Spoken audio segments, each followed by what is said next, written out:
Hello, good afternoon, good morning. What is the usual ritual for this type of events? My name is Jovan Kurbalja. I'm director of Diplo Foundation and head of Geneva Internet Platform.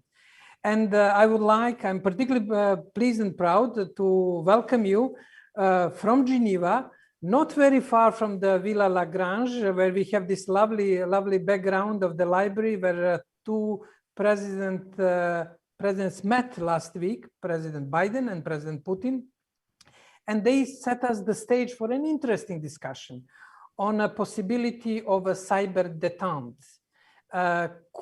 Was their meeting the start or kickoff of the easing of the tension of the cyberspace? Is it realistic that it will prevail in the coming months and coming years, or we will have still considerable tension in cyberspace? We have an excellent panel to address this question. First, from two capitals, which were in a way involved directly in this discussion.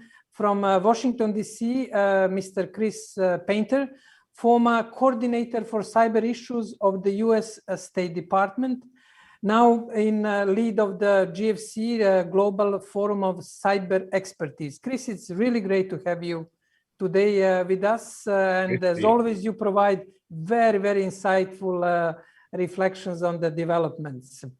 From Moscow, we have with us Mr. Oleg Shakirov, consultant at the Peer Center and senior expert at the Center for Advanced Governance. Oleg has been writing a lot on the issues of cybersecurity and trying to bring more clarity, in particular in position of the United States, of the Russia and interplay with the United States. Oleg, it's great to have you today here. And in addition to Moscow and Washington, we wanted to have a sort of perspective outside the bilateral dynamics. And we have with us Ambassador Ashok Mukherjee, former permanent representative of India to the UN in New York, very senior the diplomats from India involved in early cyber discussions in UNGG and generally digital cooperation. Ashok, welcome to the session, and we expect from you to give us that third perspective on the dynamics of cyber detente and the US-Russia relations. Today we have with us, and we'll start with her, we have Dr. Stephanie Borg-Psaila, who will give us the let's say, canvas for our discussion and setting. What's happened before President Biden and Putin came to Geneva? Stephanie is the Director of Digital Policy at Diplo Foundation. Stephanie, please go ahead. Thank you, Jovan, for the floor. So here is a very briefly a zoomed out overview of what happened in the days preceding the Biden and Putin summit, and what this meant for this actual summit.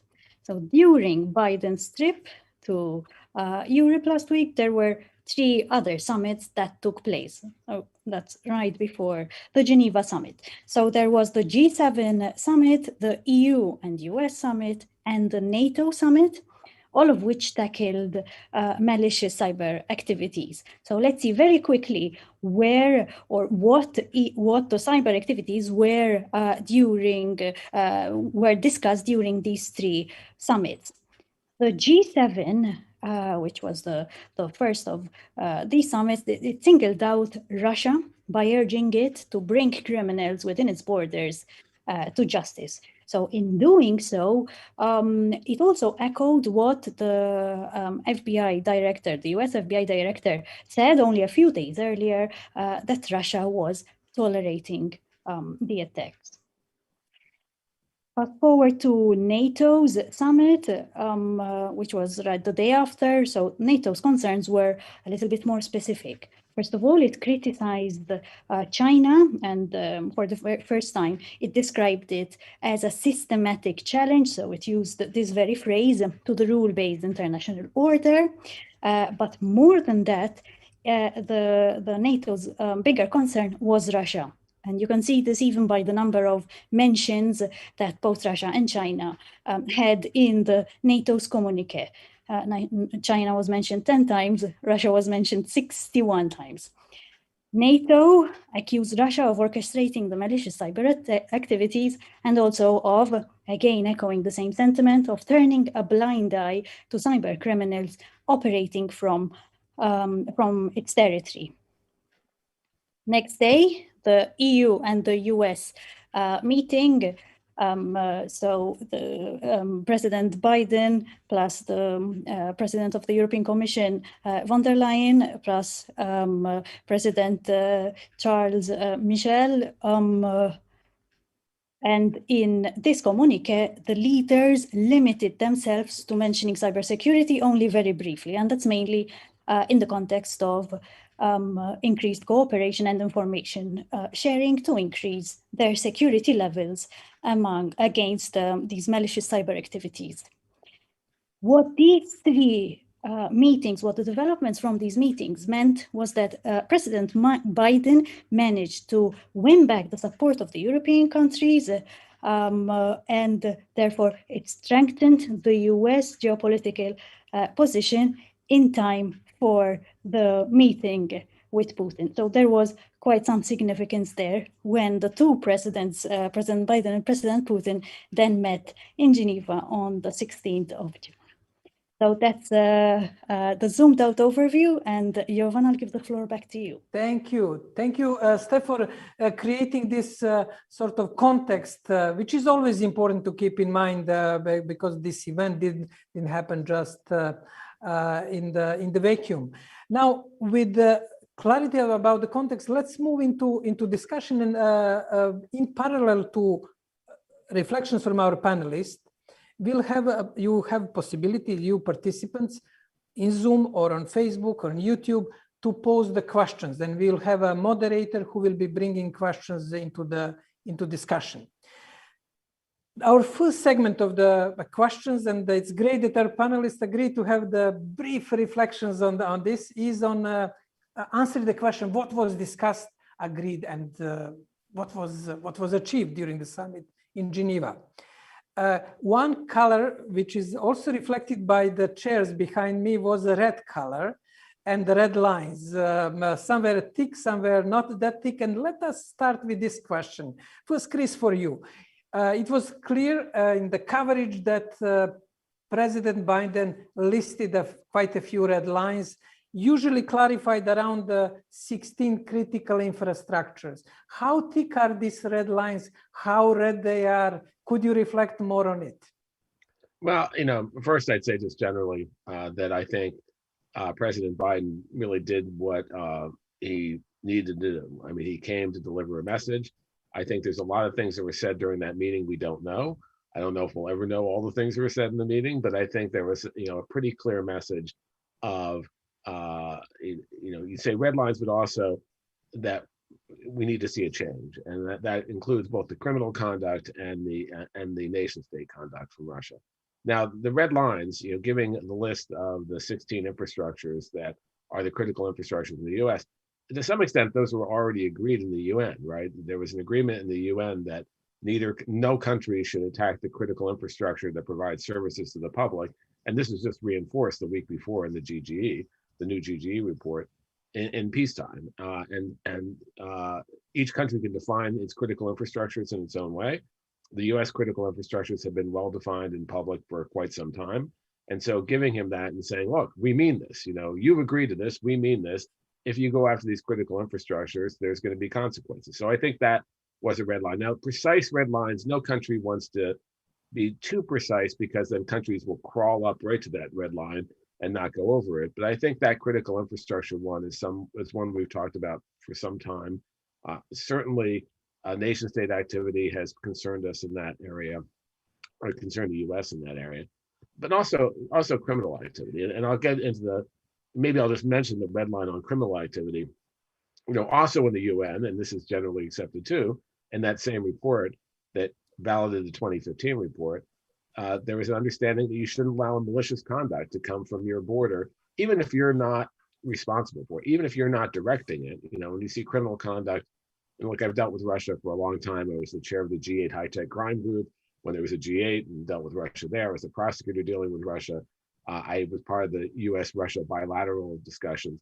This has always been a problem. Cybercrime cooperation has always been a problem. But the countries do have an obligation to take some action. They can't just throw up their hands and say, oh, nothing we can do.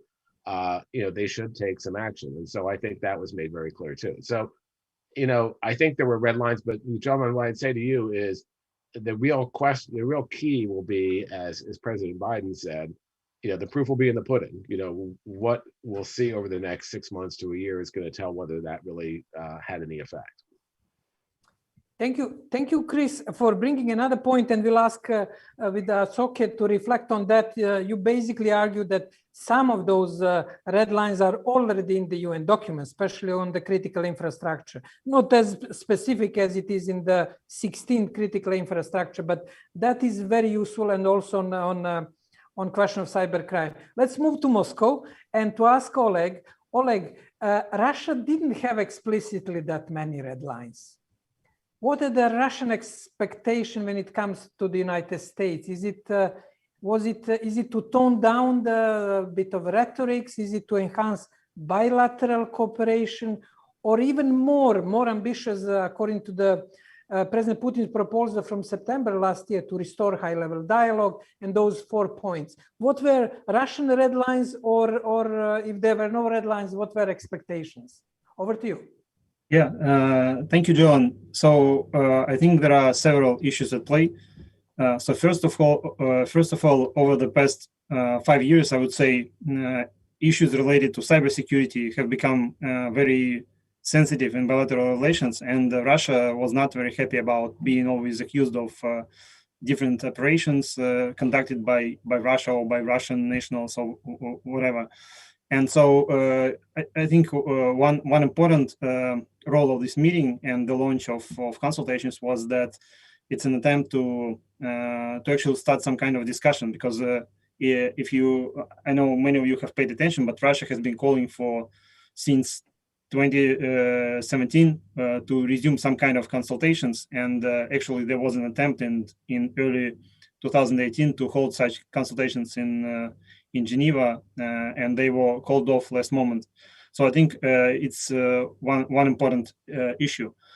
So second, as President Putin mentioned, he said that Russia expects more cooperation from the United States on this issue, and he specifically mentioned that Russia sent around 80 requests for some kind of assistance to the United States over the past year and a half, and did not receive any information. So of course we don't know much about what was in those requests, but I think it was a kind of a clear signal that Russia has its own issues and would like some cooperation in that regard. And here I would like to point to the fact that even though we don't hear as much about cyber incidents in Russia and cyber attacks in Russia, of course, this is also happening, and occasionally there are reports. So there is this kind of information asymmetry regarding what is happening in which country. But I think the message was that it's not only you, the United States, who has some issues that Russia can help with, but also we do have issues like that. About critical infrastructure, I would of course agree with Chris that it's already established in the GG, in the OEWG reports, and while Russia does not have the same kind of type of 16 sectors, we have a federal law on critical information infrastructure, and it lists explicitly about 13 areas, some of which overlap with this list that was provided by President Biden. So I think there is some room for agreement on these red lines, but we'll definitely see. And Dmitry Peskov, press secretary of the president, he said that Russia did not provide its own list, and he said that anything should be off the table as when it comes to cyber attacks. And so finally, about cybercrime. Oleg, could we just the next topic will be cybercrime. Oh yeah. On this point, it's very important. Russia has a list of 13 critical infrastructures. That would be great if somebody of the participants could share the link, and we will have later on an interesting summary by our researcher Andriana of the convergence points of Russia and divisions, Russia and US during the UNGG negotiation. Thank you for this comment. If I can summarize it, there are no red lines, that many red lines, but there is a need for red carpet, for discussion, communication, and engagement. That would be preliminary summary, and we are coming to cybercrime. But let's me move quickly to Ashok, Ambassador Mukherjee. Ashok, there was now mentions, Chris mentioned that quite a few things that were discussed are already hinted in the UNGG report and the open-ended working group report. Could you reflect on that view from outside? Like we heard views from the DC reflections in Moscow. What is the view from New Delhi or any other capital, especially in the view of multilateral solutions? Over to you. Thank you, Jovan. I think that it's important for people who are outside the bilateral framework to keep a focus on the impact of dialogue on the broader cyberspace and on the broader framework of cooperation in cyberspace, because this is an area where we have invested in international cooperation. We have harvested some of our efforts in the GGE report, the first one in 2015, and now the recent one. Now there's an OEWG report. And so these are multilateral outcomes which reflect the priorities and interests of the participating countries. And I think that the first point, therefore, of as an outcome is the resumption of a dialogue at expert level. It is not a resumption in a very high-profile page one New York Times kind of thing, but it is an important confidence-building step. And I hope that this will have an impact on the broader picture, because there is a ghost in the room as well. It's not that just these two countries can resolve several things and be able to implement what they resolve, but they have to bring the others into a cooperative framework as well. So that is one point that I think is important.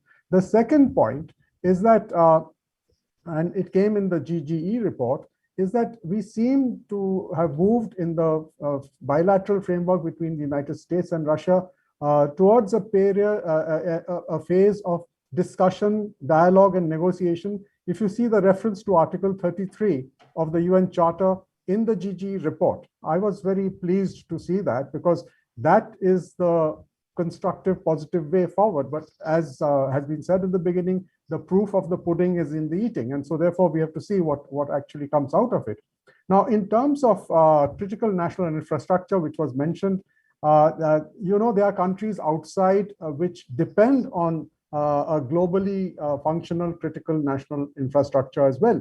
Because a lot of countries don't have their own infrastructure, but the infrastructure that they use has been created by mainly private sector organizations in developing countries especially. So therefore, the outcome of the Russia-United States discussions on how to bring on board both the positive and the negative sides of non-state participation in critical national infrastructure is an important point for people who are living in developing countries mainly.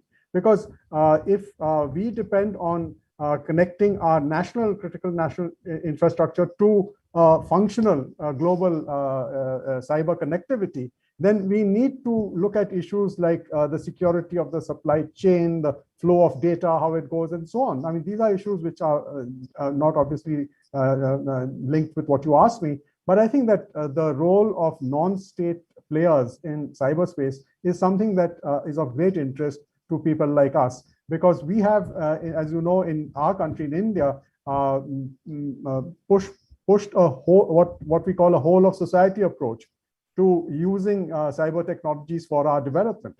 So it's not limited only to government. And therefore, how does the Russia-United States dialogue address the role of non-state entities, non-governmental entities, even of civil society, will have a big impact on countries outside. Thank you.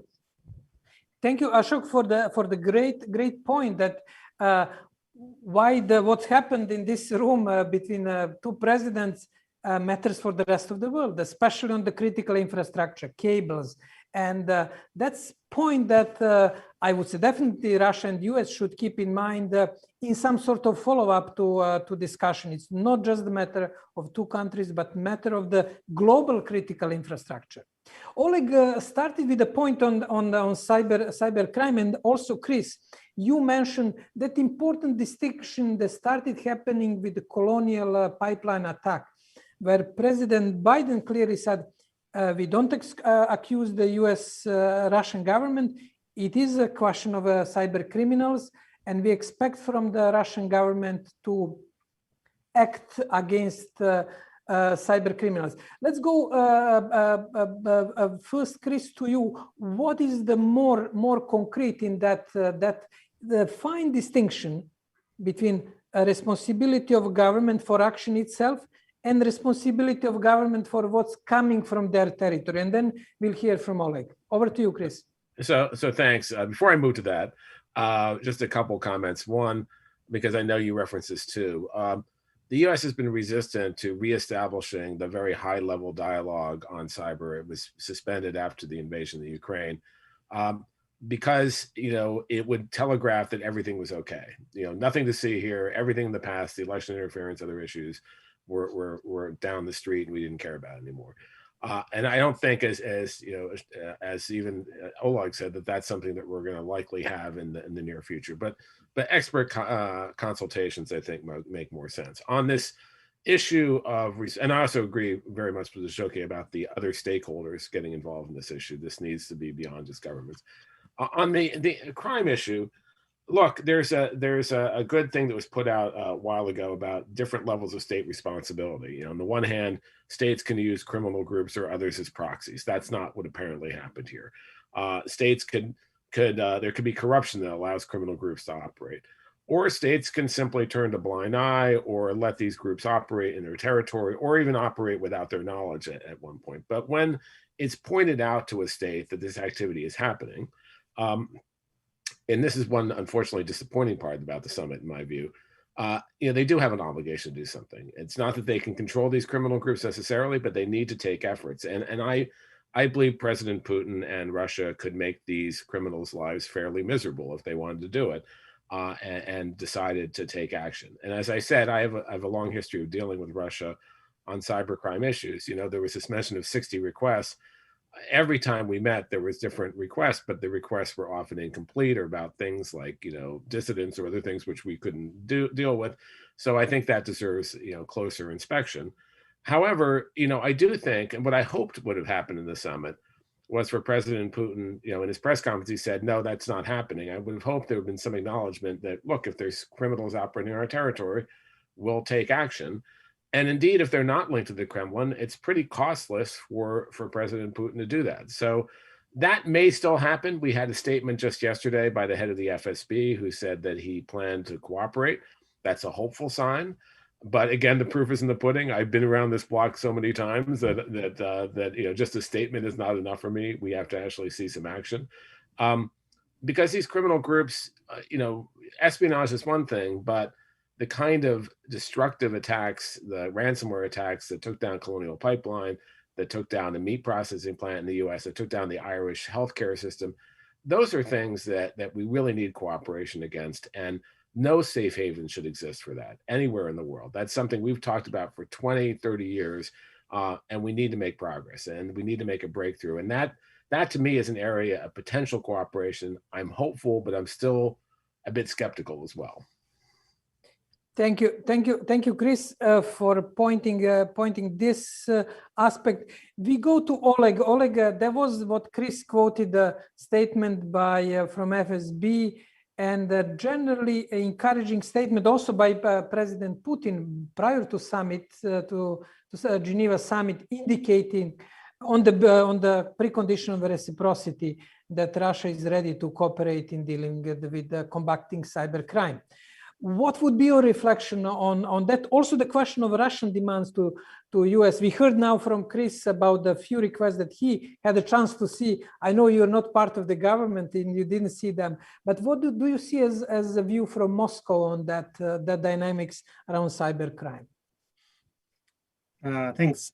So I would agree with Chris that yesterday's statement by Director of the Federal Security Service, Bortnikov, was a sign of willingness to cooperate. And he said that he explicitly mentioned that Russia is willing to cooperate with the United States on finding criminal groups that target critical infrastructure. So it was, in a way, it was a reaction to maybe to this list that was passed by President Biden to the Russian delegation. On the other hand, we also heard a statement from Deputy Foreign Minister Sergei Rybkov, who said yesterday or the day before yesterday, he said that Russia would like to have a discussion broader than just cybercrime. So I think it will be some kind of a challenge to balance these two issues, not to maybe not to have a too ambitious and high-level group, but to have a group that will cover not only cybercrime, but also other issues that Russia wants to cover. A few words on cybercrime in Russia. So of course it's a big problem, and there are many investigations. Although the rate of success rate of investigations is not super high, but I guess it's a challenge for many countries as well. But for example, President Putin, he mentioned that there was an attack on healthcare infrastructure in one of Russia's regions, and it was a not so large scale, but a ransomware attack in Sverdlovsk region, I believe, last September. There was also, interestingly, one attack that was not in Russia, but which could have affected Russia. It was a reported attack on an Indian company that was in the supply chain for Russian Sputnik vaccine. And this is, I think, another area where some cooperation is possible. So not only fighting cybercrime in this bilateral dimension, but also looking for ways to foster more like international fight against cybercrime, because we can see many examples where maybe third countries may be targeted, and Russia and the United States could do something. But maybe in my next comments, I could talk more about some other political issues. Oleg, thank you for that. And I will just open another aspect. You, in the statement by the FSB chief, he said one interesting sentence. We find it important to ensure non-politicized cooperation between the states with the aim of creating a global international information security system. Is it a signal from Russia that basically will take seriously cybercrime, but let us discuss global international information security system, which Chris, and I will ask you to comment on it. We know that US was trying to keep separate cybercrime from the cybersecurity. And maybe, Ashoki, later on, you can reflect also on these two dynamics in cybercrime with having Budapest Convention 2004 as existing document, and now new initiative from Russia to have international convention on cybercrime. But let's hear from you, Chris. Is this line still strict between cybercrime or cybersecurity? Is it a red line, or is it becoming a bit blurry? There's always been, yeah, there's always been, okay. There's always been a confluence between those two. I'd say that, what would be a sea change for me, just looking from the outside, is if, my perception at least is that Russia has been taking criminals seriously in Russia if they're attacking Russian targets, and less so if they're attacking targets in other countries. So if that changes, that would be certainly a signal. Yeah, I think there is commonality. When you talk about cybersecurity, you're kind of hardening the targets. You're doing things to protect systems. You're talking about what nation states attacks should or shouldn't be, the norms of behavior. And then cybercrime are different actors. They could have state responsibility or state control, and that was addressed in the UNGG about proxies, and that was reinforced again. But often they don't too. They're transnational criminal groups, and so to some extent it's a different animal, although it all goes to the larger cybercrime issues. So I do think there's some confluence there. And certainly when we see cybercriminals then attacking infrastructure in another country, that falls very much within the GGE norm about don't allow malicious conduct to come from your borders. But they're often separate people, separate agencies, separate experts. I'm not overly optimistic about the attempt to do a treaty in the third committee. The Budapest Convention has been around for a while and has gotten more adherence. But the reason I'm not that optimistic is that a number of countries in that setting are pushing for provisions that would penalize, content. I don't mean like child pornography, which should be penalized, but content that they view as destabilizing or that we would view as free speech. So I think that's going to be a very difficult battle in that third committee. So I'm not, I like to be optimistic, but I'm not sure we're going to get something that's very strong out of that process. And I think it's going to take some years to do it. But I do think there's somewhat different disciplines. But when you have this confluence like these ransomware attacks, that's where ransomware, I think, and this has been the sea change here. And I was a co-chair of a ransomware task force report that came out a week before the Colonial Pipeline event. So very timely. The number one thing we said is we need to treat ransomware not just as a criminal matter, but as a national security matter because of the disruption it was causing. And so that's where I think you see these things coming together. Thank you, Chris, for pointing to this, that we can expect some sort of convergence. And you indicated that in UNGG report, there are points of relevance for cybercrime, but being a bit skeptical about possible international treaty. Ashok, what is your take on that dynamics when it comes to both the interplay between cybersecurity and cybercrime? Just for those of you who are not involved in this field, cybersecurity more relate to interstate relations, possible cyber war, while cybercrime, obviously, it's a crime. It's against criminals. They use very often the similar tools or have the interoperability of the ways how they attack the states, borrow from cyber criminals sometimes, and vice versa.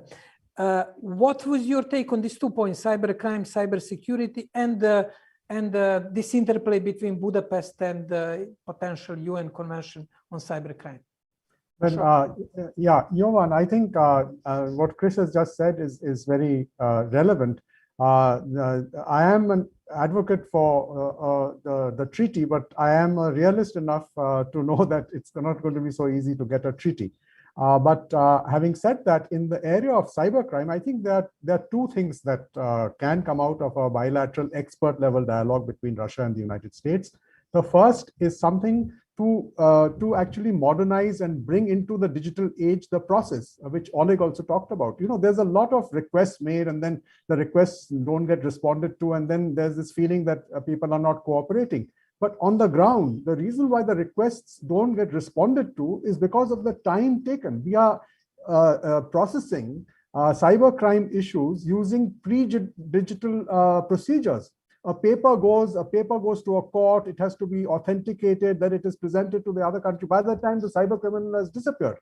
So I think the solution is something that the private sector has published in the United States, and I have participated in that study, is an electronic mutual legal assistance treaty. If Russia and the United States can actually come up through an expert level dialogue on creating the EMLAT, as it's called, electronic mutual assistance treaty, it will expedite the processing of how to get cooperation on cybercrime issues. That is one. The second is that in countries like ours, the main platform through which cyber criminals are operating, and which was referred to by Chris as well, ransomware, is the financial services sector. And in the financial services sector, both Russia and the United States are members of an organization, an international organization, the Financial Action Task Force, which actually has the ability to do something on the ground, because they use the government's concerns, and then they pass it on to the private sector financial institutions to enforce. I mean, all of us outside have gone through this KYC, know your customer process. That's part of the Financial Action Task Force, but it came because of the fight against terrorism. So similarly, for the fight against cybercrime, can we use the leadership role of Russia and the United States in the Financial Action Task Force to push for effective cooperation on the ground in real time, because the financial sector globally is most dependent on digital technology. And I think that these are the 2 points I'd like to make on cybercrime. And on cybersecurity, of course, I think the process is still in the works. I personally think that the open-ended working group does not have the mandate to actually end up with the kind of cybersecurity treaty that we need, it has to go into a plenary of the General Assembly because it got too many other dimensions, including the dimension of the second committee, which nobody mentions, but people in my country mention all the time, the development dimension. What happens to all our development plans? That has to be brought into a treaty. We have to have security through a treaty for our development efforts. But that's a different issue. So I'd like to stop here. Thank you. Thank you, Ashok. Just for everybody in this audience, we mentioned committees. The first UN General Assembly committee deals with traditional security, second deal with economic development, and third, among other things, is dealing with the crime. Therefore, those are our references to three committees. And Ashok, and then I will ask Oleg just for a quick reflection on the Russian approach to this. What you mentioned in addition to IMLAT, which is completely underutilized proposal, an excellent proposal to modernize the cooperation in the field of cybercrime. You mentioned an interesting approach which was very successful in the fight against terrorism. Instead of having a big anti-terrorism convention, there were conventions for terrorist attacks against airplanes and specific areas. I think there are something like 12, if I'm correct. And maybe this is approach to deal with the cybercrime when it comes to the attack on the financial infrastructure. This is just for those of you who are researchers and academics in this field, that could be interesting to see. But we're getting more and more convergence elements. We'll hear from our colleague Andriana in a few minutes. She analyzed the different documents and different statements between Russia and the United States and found divergences, but also quite a few convergences as they are appearing in this discussion. Oleg, what is the just quick reflection on this really rich tapestry which Chris and Ashok outlined here? Russian priority on cybercrime convention, some new innovative ideas. Any quick reflection? Over to you. Thanks.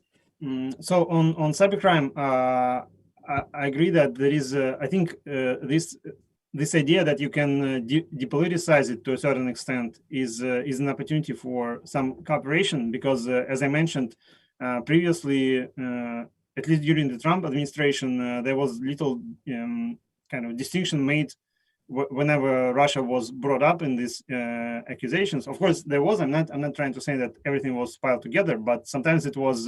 The sense in Moscow was that any cyber attack, there are Russian hackers, and even it became kind of a joke that whenever something happens in the United States, it's always Russian hackers. So I think the opportunity to make a distinction between more like political attacks and between cybercrime is an opportunity, and again, the statement from the FSB is one kind of signal that it's considered seriously. On Russian convention, I think. So I think, of course, when it was being voted in the General Assembly, there was a lot of opposition. There was opposition from some NGOs that were kind of endorsed or supported by the United States. But as we've seen with, for example, with the OEWG, it was also opposed by some states. But then those states, they took part in negotiations, and it actually proved to be successful. So I wouldn't be so kind of skeptical or like pessimistic about the prospects of this process. It is right now being studied, and I think there is some promise for cooperation. And if we have countries that initially opposed this process, if they will cooperate, they of course will be able to contribute and to kind of shift the focus of this to the in the way they would love to move it. So they would be able maybe to make a case that they want to avoid some strict regulation of content or something like some other like red lines in terms of this. But for Russia, it's one important priority, and Russia has been very consistent in criticizing the Budapest Convention. I know it's maybe sensitive for countries that, who signed it already and ratified it, but Russia so far signaled that it doesn't want to go back to this Budapest Convention and rather wants to have a separate convention, which I understand will be a difficult test to do, but maybe if we have some regional or bilateral cooperation, not only between Russia and the United States, but between other pairs of states or some other regions, for example, within the ASEAN, then this experience could, I guess, feed into these negotiations. Oleg, and just for the audience, for others, what's an interesting aspect, a lot of substantive cybercrime regulations are inspired by Budapest Convention, because it was the first convention and it inspired quite a few regional and national regulation. It would be interesting to see if there is any way to bridge Budapest Convention dynamics in its part or in the totality with what will be going in the UN. But just it's a sort of issue for the consideration and discussion. Thank you for this aspect. Now we'll hear from Andriana before we move to the future dynamics. Andriana, what was the result from your comparative research, you, Pavlina, Vlada, and others from our research team on US and Russia inputs to the open-ended working group? Over to you. Thanks, Jovan. Well, our results say that positions of the USA and Russia are usually on the different sides of the spectrum, with exceptions where Russia did not explicitly state what they mean or think about a certain question. We have our own, let's say, taxonomy of questions that we follow, and there are quite a few of them, but I'll just talk about those that I think are particularly important for today's webinar. And then, of course, I'll share the resource with the audience so they can dive in deeper.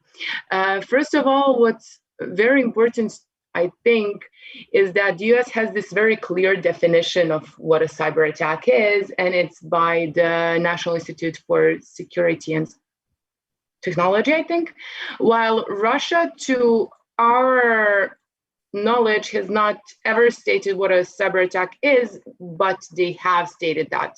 Majority of states do not recognize yet cyber attacks as armed attacks. And what's also very important is that the United States consider that international law is fully applicable to cyberspace. And thus, this country doesn't think that there is a need for a new globally, legally binding treaty on cyberspace. Russia is on the opposite side of the spectrum. They do think that international law applies, but it needs adapting appropriately to the realities of cyber civilization, as they stated. And they think that the ICTs are currently in a legal vacuum. That's quite a difference. On attribution, the US has stated that states are legally responsible for activities they undertook through private actors. And if a state exercises a sufficient degree of control over an ostensibly private person or group of persons committing an internationally wrongful act, then the state has to assume responsibility. Russia, on the other hand, has basically cautioned against political attribution, noted that these kind of accusations have to be substantiated, otherwise they will lead to mistrust and such. Please note that what I'm saying right now, this on attribution, was known before the summit. And that's very important because that means that the presidents went in with this mentality to speak to each other. And this, I think, is particularly interesting. Russia and the US don't really agree on how to continue the dialogue in the UN. Russia, of course, is in favor of the new OEWG. And our analysis shows that Russia had this proposition that the OEWG should have subgroups, which is fine, that's in the mandate. But Russia said that rules, norms, and principles, well, they didn't say, they omitted saying that a subgroup should do that. And our thinking is that perhaps Russia will actually support a new GGE, which will continue dealing with norms. The US, on the other hand, is in favor of the program of action, which is still not elaborated enough. We have heard from France that there is work on the complementarity between the program of action and the OEWG. And yes, a lot of countries are saying that the new OEWG should discuss the program of action, but the US wasn't there. The organizational session of the newest OEWG saw this huge absence of the USA.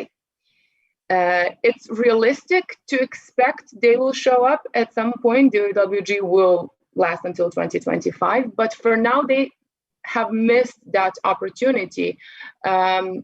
And it will be interesting to see whether this will be another fora they will actually cooperate with Russia on, or if they will bow out and wait for the program of action to be established. Thank you. Thank you, Andriana. We have quite a few interesting points and interesting questions, and I will combine them in the next segment of our discussion, last 10 to 15 minutes, on the next steps on the cyber detente. Will it be a real cyber detente or what will be the future? Rowena asked an interesting question on attribution on norms and also on swing states. And there were some interesting discussion related to Ashok link between the second and the third and first committee or development aspects. And Ashok recently taught a very interesting course for professionals and diplomats from Caribbean region and Africa and Asia. And their concern about their position and their participation in the cybersecurity negotiation and processes.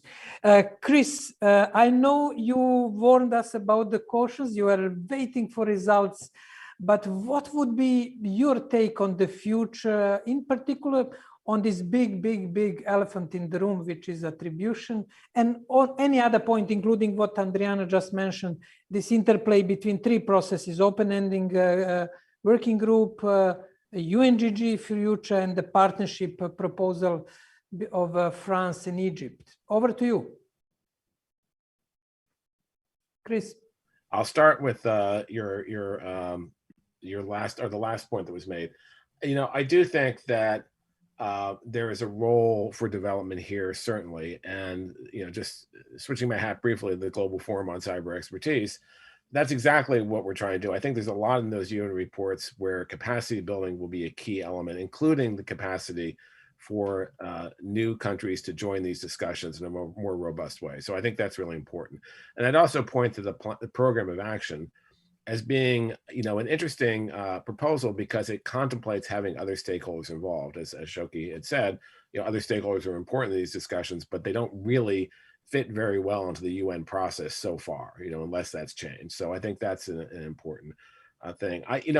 Look, I think on attribution, attribution at the end of the day, for a nation state to make attribution against another nation state or for a group of them to do it, at the end of the day, it's a political discussion for them, especially if it's publicly done. There is not a particular quantum of proof, but at the same time, they don't want to be wrong. You know, they don't want to make a claim of attribution and then be wrong. And I think the attributions have been made. You know, they're just not spurious ones, though, like against Russia. They're ones that are based on a lot of evidence, frankly. Now, Russia takes a different view, which is, unless you have absolute attribution doesn't matter. And they had that same view in the physical world, you know, with Ukraine and the soldiers with patches over their shoulders. They had that same view. This is not a different cyber versus physical view. They want absolute proof. They want absolute attribution. You know, I was a prosecutor for many years. There's no absolutes at all in the world. So I think that's a very big gulf. But attribution, I think when it's done collectively and done by a number of states, I think that's important. I think that, you know, I would not go so far to say there's a detente now. I'd say there was a discussion so far. And again, it goes to the proof is in the pudding. We'll see what actions are taken. We'll see if these consultations bear fruit. Look, you know, in the worst case scenario, the fact that Russia's now been given 16 critical infrastructures, if they want to test the US, they could say, well, we'll do some things and see how they react. And that's a test, because despite all the good work in the UN and some of these other forums, unless there are consequences when these norms are violated, they end up being words on paper. Now, of course, you don't want that to be escalatory. You keep the peace in the world, but you have to be able to enforce these norms as well. So I guess at the end of the day, my view is there's certainly opportunities to drive this forward in the global arena in terms of capacity building and development. I think that's very important. I think the US and Russia have a role to play in that. Between the two countries, I think, I think we'll have to see where this develops, and time will tell. I mean, if we continue to see malicious activity without much action, that's going to be a signal. And then, unfortunately, I think then you'll see more tensions bubble up and not less. Good. Thank you, Chris, for turning from the becoming optimist and realist. Now, from the bit of cautious note, you are giving us some important hints where the possibilities are open. We have quite a few questions, but let me just go quick to Ashok. That line of development cybersecurity opened the really quite an interesting comments, and Chris mentioned it now as important priority, and I guess shared priority by both Russia and the United States. Could you reflect more on it quickly, and then we'll move to the questions and the last 10 minutes of this really interesting discussion. Well, I'll make 3 points, and I think that just to be very short, the first is that the development issues have been in the UN and multilateral framework for almost 15 years now after the Tunis agenda. And in 2015, the United States was party to this formulation that we have, that the governance of the internet is multilateral and multi-stakeholder in character. So the UN has been nudged to change a little of its initial resistance to just state-led participation, and Russia was party to that. It was a unanimous outcome in December 2015. So that's where the multiple stakeholder participation comes in, and it's important for people from countries like mine, because both civil society and corporates do want to be part of the way the norms and the rules are developed, and they want to be heard.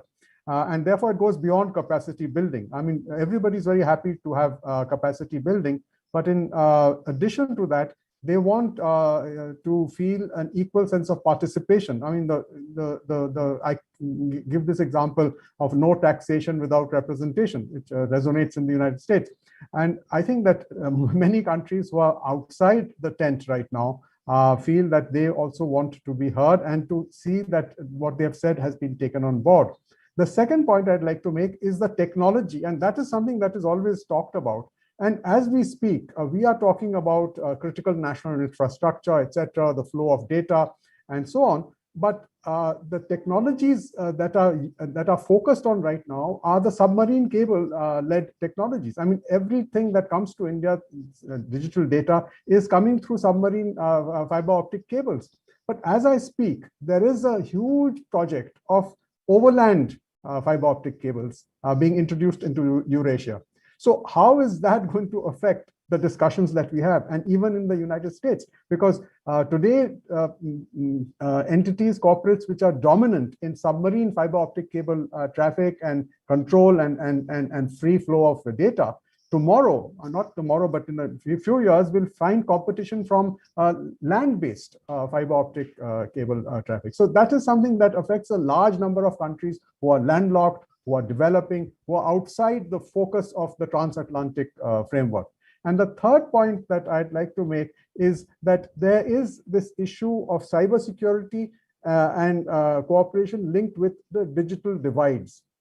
And I think that we should not lose sight of the digital divides, which are enumerated in the UN documents. They are reflected in the discussions in the GGE and in the OEWG. But the digital divides have a very important role to play to secure cyberspace.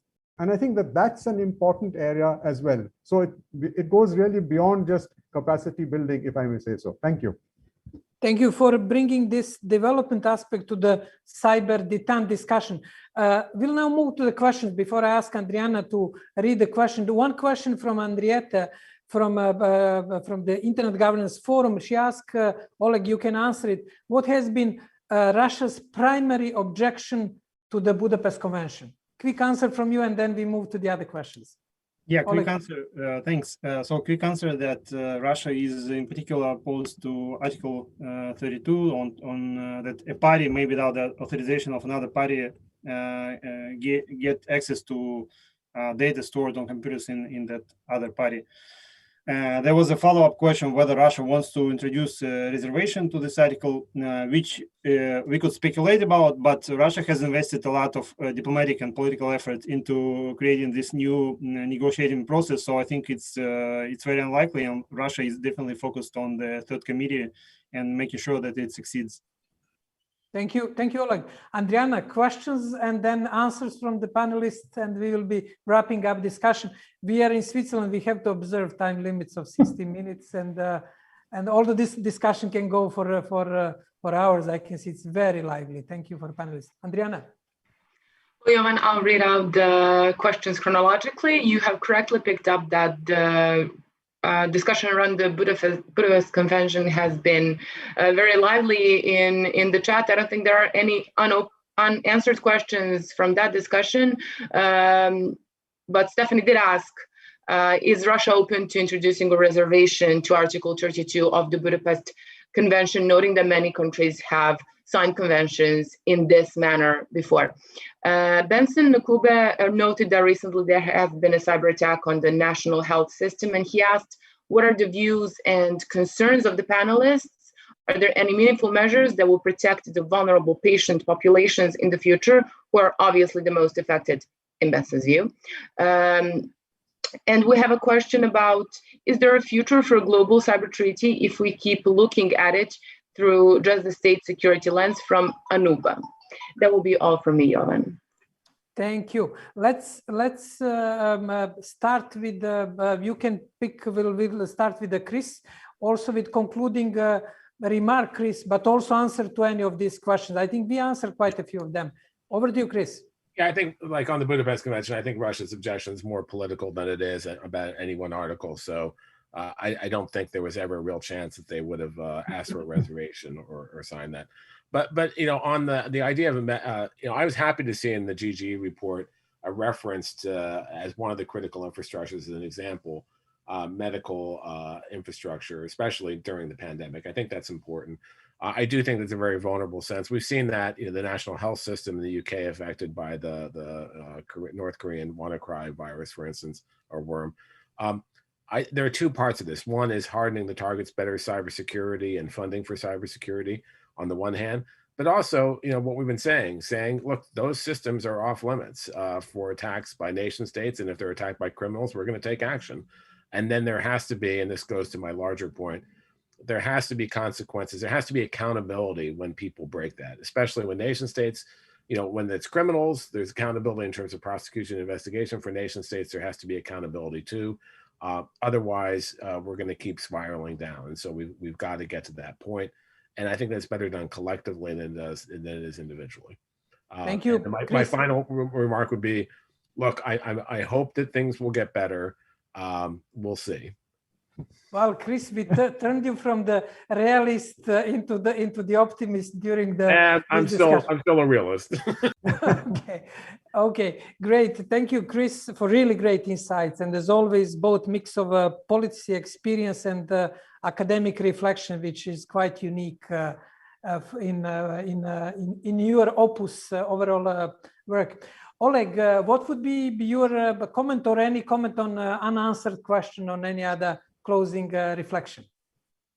Yeah, thank you. I think it was a great discussion. So I already commented on the Budapest Convention. On the some kind of global cyber treaty, I think this was Russia's goal for many years, and it still is at the core of Russian policy on international information security. But I think there is some understanding that at the moment it's difficult to conceptualize what exactly is going to be regulated. And so I think for a while we are going to be working on the basis of voluntary norms and developing some type of kind of soft law and implementing it. Some final remarks. So I think in terms of bilateral relations, I personally would love to see more incorporation of recommendations from these UN processes.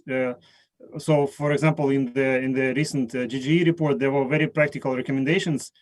Of course, implementing all of them would be tough, but experts, Russian and American experts, could take on board some of these measures and could try to implement them, see whether it works. So I would love to see more of that. And look, my final point is that there is, I follow very closely this discussion in the West about Russia, and that Russia is a malicious actor, and that Russia should, there is a push to make Russia implement norms. But there are also some very maybe not convenient questions that Russia may pose to the United States about the implementation of norms. There were several reports about attacks on critical infrastructure sanctioned by the United States. Last year, there was a report that Trump expanded authorities of the CIA, which explicitly allow for attacks against critical infrastructure. So this does not align well with the implementation of norms. So I think this is definitely not a detente, in my opinion. There is a lot of kind of competitive spirit here, but this opening that we had in Geneva, I think, allows some opportunity for solving some of the issues, which could potentially make bilateral relations more stable, and could also make like global environment in this field more conducive to some kind of cooperation. Thanks. Thank you, Oleg. Ashok, let me give the segue for your closing reflection. 2025, which is in 4 years' time, is a year where we'll have a conclusion of open-ended working group process, where there will be a revisiting of the WSIS Tunis agenda, and where there will be IGF, global IGF hosted, I think, in Sochi in Russia. We have this, I would say, strongly argue, start of the cyber detente. How do you see this perspective and linking all of these processes, cybersecurity development, and maybe having in 2025 some real breakthrough in ensuring our digital future? Over to you. Well, thank you, Jovan. And I will make 3 points in response to what you asked me. I agree that the next framework period up to 2025 is important for the reasons you mentioned. I'll just add one more reason, which is the World Trade Organization will launch its electronic commerce negotiations this December, hopefully. And that will add to what you have just said. That will add the rationale for having some kind of outcome by 2025. The second point is the point of technology. I think that for a lot of these discussions take place in a particular setting. But today and in the last couple of years, the setting in many countries has been related, especially politically, around the use of 5G technology. Now, it's interesting that the meeting in Geneva took place between 2 countries which are not really leaders in 5G technology. And therefore, the rest of the world, when they look at the impact of these discussions, they also correlate the impact to the kind of technologies that are being made available to them, or that they are being asked to choose between. And in India, the famous discussion on Huawei is a good example of what I'm trying to say. So how will we bring these technology issues with the political dimension into the cyber dialogue at expert level between Russia and the United States, and then expand it to a broader framework, is, I think, important for the next 4-year framework that you have given. And the last point is to take on from what was asked, that if something is violated, then action will be taken. And the question that people like us will always ask is, under what legal framework will you take that action? Because right now, there is no global legal framework. So unless you agree on a global legal framework, you cannot actually take the action and justify it and not have a repeat of 2003. So in Iraq. So I think that this is an important point to keep in mind. Thank you. Thank you, Ashok, for this reflection, giving perspective to 2025 and adding WTO dynamics. I'm sure that we have a clear plan. President Biden and Putin gave us a chance for the cyber detente, which could be important contribution to development, human rights, and other aspects of digital developments. We heard about red lines. You have 2 red chairs behind me, and we can have also red carpet for the future of the digital developments.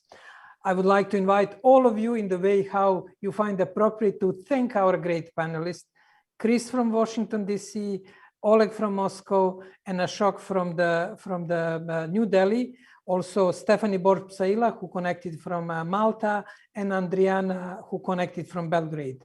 Great discussion, great team, great comments, many issues that we should be careful about, but also many hopes. Please count on us here in Geneva as a place where we can both provide these lovely rooms for discussion, but also a place where we can provide some new ideas, concepts, and definitely inclusive, impactful, and informed discussion on our digital or cyber future. Thank you very much. All the best. Bye-bye.